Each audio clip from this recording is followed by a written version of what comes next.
দেখেন কি মজার দৃশ্য, সেই পূর্বের যে ইতিহাস মনে করিয়ে দেয় যখন মাটির বাড়ি, খড়ের বাড়ি, টিনের বাড়ি বেশি পাওয়া যেত। এই যে খড়ের বিচালি দেখেন ধান মাড়াই করছে, মাঝখানেরটাকে মেড় বলে, সেন্টারে থাকে, তাকে ঘিরে অন্যান্য গরুগুলো হাঁটতে থাকে। তার ফলে কি হয়, ধানগুলো বিচালি থেকে আলাদা হয়ে যায়।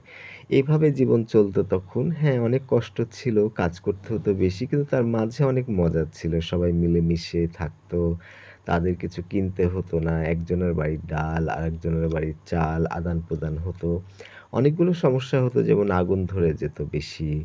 তারপরে স্বামী-স্ত্রীর মধ্যে গন্ডগোল, স্ত্রীরা খুব নির্যাতিত হতো। বিশেষ করে ওই সময়টা স্ত্রীদের খুব কষ্ট ছিল। মেয়েরা ছোটবেলায় বিয়ে হয়ে যেত। তার স্বাধীনতা থাকতো না। শ্বশুরবাড়িতে নির্যাতিত হতো। তার দেবর, ভাবি, তার ননদ, তার বাবা-মা, শ্বশুর-শাশুড়ি সবাই হয়তো তাকে নির্যাতন করতো। এটা ঠিক। কিন্তু অন্যান্য দিক বিবেচনা করলে দেখা যেত যে সবাই মিলে গল্প করতো। হ্যাঁ, ইলেকট্রিসিটি যখন আমাদের ছিল না, তখন বই পড়তে কষ্ট হতো। হারিকেন জ্বালিয়ে তেল থাকতো না। একটা হারিকেনের নিচে আমরা কয়েকজন মিলে পড়তাম। এ ধরনের অনেকগুলো সমস্যা ছিল, কিন্তু অনেক বেশি মজার ছিল। যখন বৃষ্টি হতো তখন বারান্দার যে টিন, সেই টিনের চালে বৃষ্টি পড়তো। সেটা ঘুমানোর সময় ভীষণ মজার ছিল। তার মানে শুনতে বা দেখতে অনেক ভাল লাগবে। বাস্তবে তখন অনেক কষ্ট ছিল, এটা ঠিক। কিন্তু এখন কিন্তু অনেক কষ্ট আছে যেটা আমরা দেখতে পাই না। মোটরসাইকেল সুন্দর দেখতে, চলাফেরা, ছেলে-মেয়ে, বউ-বাচ্চা নিয়ে ঘোরাঘুরি, বইমেলা, বাণিজ্য মেলা, এই অনুষ্ঠান, এই অনুষ্ঠান, ভিন্ন ধরনের অনেক কিছু, জমকালো অনেক জিনিস আমরা দেখি। কিন্তু বাস্তবে কিন্তু ভেতরে অনেক কষ্ট থাকে। আমি যত মানুষের সাথে কথা বলছি, আমি যেহেতু কিছু কনসালটেন্সি করি, মানুষের সুখ-দুঃখের কথা শুনে তাদের কিছু পরামর্শ দিই। বিশেষ করে যারা স্বামী-স্ত্রী, তাদের মধ্যে যে সমস্যাগুলো হয় তাদের কিছু বুদ্ধি দিই। অনেক কিছু উন্নত হয়েছে। আগে অনেক সমস্যা ছিল, এটা ঠিক। সাপে কামড়াতো, সেটা ওঝা দিয়ে ঝাড়তো। আসলে ওঝার কোনো কাজ ছিল না, চালাকি ছিল। খেজুরের রস পেড়ে খাওয়ার যে মজা ছিল, তারপরে আগুন পোহানো। বিশেষ করে ডিসেম্বর মাসে আমাদের ফাইনাল পরীক্ষা হতো স্কুলে। তখন কখন পরীক্ষা শেষ হবে সে অপেক্ষায় থাকতাম।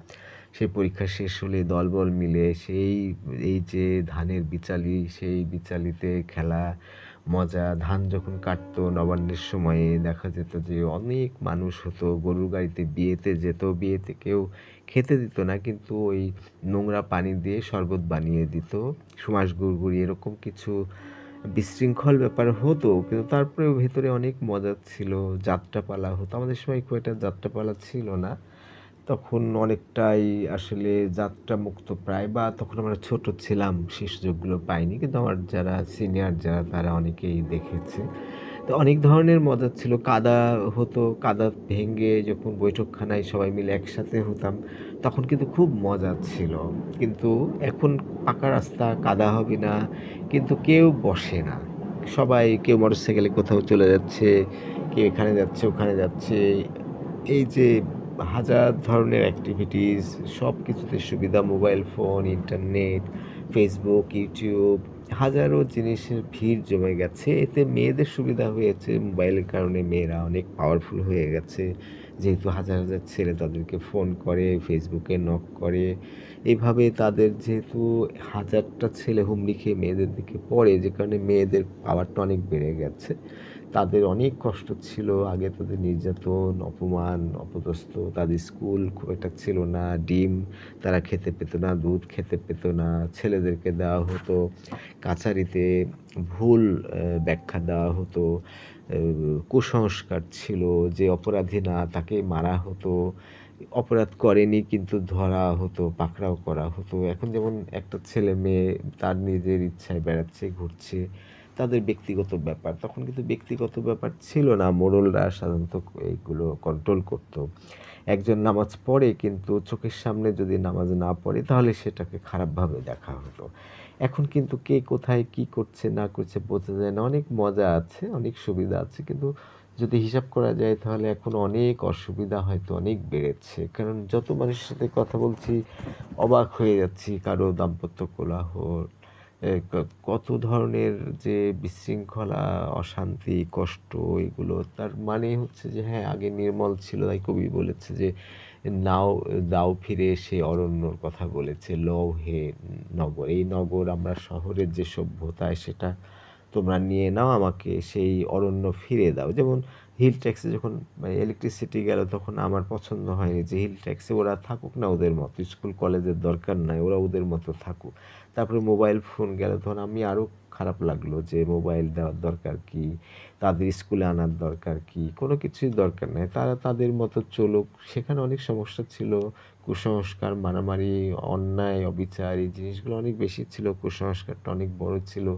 এখন ভূতের ভয় ছিল। কত ধরনের মজার, মজার কাহিনী ছিল। অ্যা সবাই মিলে গল্প করছে।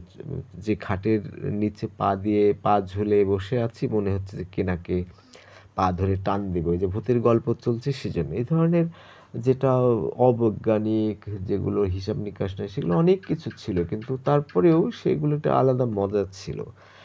প্রায় দিনেই একটা কাচারি হতো, হইচই হতো, রোজার মধ্যে কত মজা হতো, কত ধরনের বেড়ানো, ঘোরা, মাছ মারা এসব জিনিসগুলো চলে গেছে। ব্যাটারি যখন ছিল তখন ব্যাটারি শেষ হয়ে যেত, গান শোনা যেত না। মনে হতো যে যদি ইলেকট্রিসিটি থাকে তাহলে ব্যাটারির সমস্যা হতো না।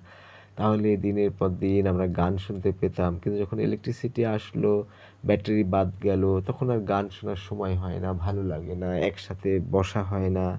অনেক ধরনের সমস্যা হয়। তো বারবারই মনে হয় যে হ্যাঁ, নারীদের তখন খুব কষ্ট ছিল। দেখে নারীরাই নির্যাতিত হতো। তাদের কোনো স্বাধীনতা থাকতো না। ১৩, ১৪, ১৫ বছর বয়সে বিয়ে হতো। ১০-১২ টা সন্তান হতো। এরকম অনেক ধরনের বিশৃঙ্খলা হতো। তারা অনেক নিরপরাধ ছিল, অনেক ভালো কিছু করত। স্বামীরা বরং বাজারে ঘুরে বেড়াতো, খেলে বেড়াতো, সংসারের দিকে মনোযোগী ছিল না।